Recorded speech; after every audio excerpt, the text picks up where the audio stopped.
బ్రహ్మరూప బృహ్మణ లక్షణము గల రూపము గలది. బృహ్మణము అంటే విచ్చుకొనుట అని అర్థము.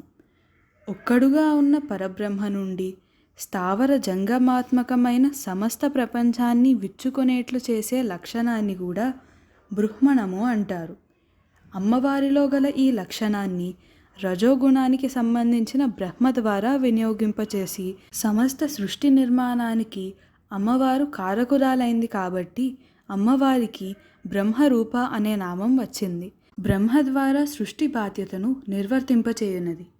బ్రహ్మ యొక్క తండ్రి విష్ణువు, విష్ణువుకు సోదరి పార్వతి కాబట్టి బ్రహ్మకు మేనత్త పోలిక వచ్చింది అనుకుంటే ఈ నామం మరింత బాగా అర్థమవుతుంది.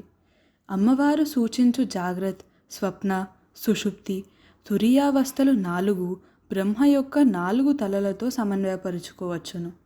అంతేకాదు ఆ బ్రహ్మ 4 తలలు పర, పశ్యంతి, మధ్యమ, వైఖరి, వాక్కు స్థితులను సూచిస్తాయని కూడా సమన్వయపరుచుకోవచ్చును.